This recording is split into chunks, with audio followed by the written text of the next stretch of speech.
2021 இந்த கார்பரேஷன் மூலமா எங்களை அவ்வளவு கொடுமை பண்றாங்க. 2 வாட்டி சீல் வைக்க வந்துட்டாங்க. 2 வாட்டி என்ன காரணம்னு கேட்டாக்கா, ஒரு வாட்டி அப்ரூவ்ட் இல்லாம கட்டினாங்க. பாண்டி நகர்ல எந்த வீட்டுக்கும் அப்ரூவ்ட் கிடையாது. அதுவும் நான் 450 ஸ்கொயர் ஃபீட்ல வீடு கட்டி இருக்கிறேன். அந்த 450 ஸ்கொயர் ஃபீட்டுக்கு யார் சார் அப்ரூவ்ட் தராங்க? புறம்போக்கு இடம் தான் நாங்க வாங்கணும், நாங்க கட்டி இருக்கிறோம் எல்லாருமே. அதை விட்டுட்டு அவன நாகார்ஜுன இடம், நாகார்ஜுனன்றது நாங்க ஒருத்தரை பார்த்ததே கிடையாது இது வரைக்கும். அப்படி இருந்தோம் எங்களை வழக்கு போட்டோம். இந்த லாஸ்ட் சனிக்கிழமை கூட நானும் எங்க பசங்களை வெளியில போயிட்டு இருந்தோம். வீடு சீல் வைக்கணும்ட்டு 50 பேர் வந்திருக்காங்க சார். 50 பேர் வரதுக்கு என்ன சார் காரணம் ஒரு வீட்டுக்கு? அது இல்லாம யாருன்னு நீங்க தான் சார் எங்களுக்கு தெளிவுபடுத்தணும். இந்த மீடியா மூலியமா யாருன்னா உண்மையாவே மனசாட்சி உள்ளவங்க எங்களை காப்பாத்துட்டோம். நாங்க அரசாங்க அதிகாரிகளை யாரையும் நாங்க இது பண்ணல.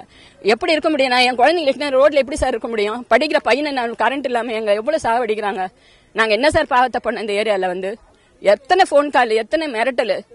யார் கேட்டாலும் எங்க இருக்கீங்கன்னா என்னால வரக்கூட முடியாம மயக்கட்சி விழுந்துட்ட ரோட்ல. எல்லாரும் எங்க ஜனங்க தெரு ஜனம் இருந்தது எங்களை காப்பாத்தி இன்னைக்கு எங்க வீட்டுல உட்கார வச்சிருக்காங்க. இல்லன்னா அன்னைக்கே சீல் வச்சிருப்பாங்க. சீல் வைக்க என்ன சார் காரணம்? கரண்ட்டும் இல்ல. எல்லாமே எவ்வளவு கொடுமை அனுபவிச்சுட்டு இருக்கோம். நீங்க இருப்பீங்களா? உங்க குடும்பம் இருக்க முடியுமா? ஒரு நாள் இருங்க எங்க வீட்டுல, நாங்க ஒத்துக்கிறோம்.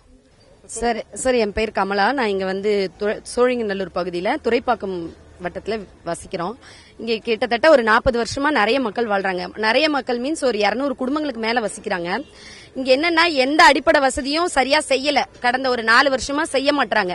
என்னன்னா ரோடு போட்டாலோ ட்ரைனேஜோ ஒரு ஸ்மார்ட் சிட்டி எலக்ட்ரிசிட்டிக்கோ எதுக்குனாலும் நாங்க போய் கேட்கும் போது இது இந்த இடத்துல கை வைக்க கூடாதுன்னு எங்களுக்கு லெட்டர் வந்திருக்கு, இது இன்னொருத்தரோட ஒரு பிரைவேட் லேண்டு அப்படின்ற மாதிரி சொல்றாங்க சார். அவர் நாகார்ஜுன்ற மாதிரி சொல்றாங்க.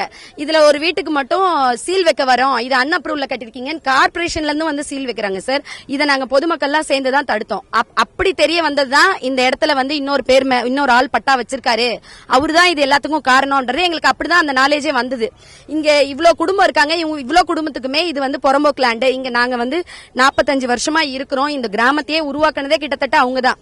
அந்த மக்கள் எல்லாரையுமே இப்ப நீங்க காலி பண்ணுங்க, உங்களுக்கு அடிப்படை வசதி எதுவுமே செய்ய முடியாது அப்படின்னு நேர்முகமா யாரும் சொல்லாம மறைமுகமா சுத்தி அடிக்கிறாங்க சார். இதனால இந்த மக்கள் எல்லாருமே ரொம்ப கஷ்டப்படுறாங்க. இத்தனை வருஷத்துக்கான வீட்டு வரி, ஆரம்ப காலத்துல இருந்து குடிநீர் வரி, அப்புறம் ரேஷன் கார்டுல இருந்து எங்ககிட்ட எல்லா உரிய ஆவணங்களும் இருக்கு.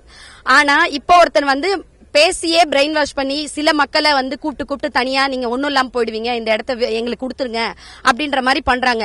மேபி இது 2020ல ஒரு கொரோனா பீரியட்ல பட்டா பண்ணிருக்கிறதா சொல்றாரு. கிட்டத்தட்ட இங்க 200 குடும்பங்கள் வசிக்கிறாங்க. இந்த 200 குடும்பங்களுக்கும் அவர் நான் பட்டா பண்ணிருக்கேன், பட்டா வச்சிருக்கேன் எந்த இன்டிமேஷனும் கொடுக்கல. இங்க இது வரைக்கும் இது என்னோட நிலம்னு ஒருத்தரும் வாங்கல சார், சொல்லல, எங்க கிட்ட அறிவிப்பு கொடுக்கல. அந்த வாங்கினவர்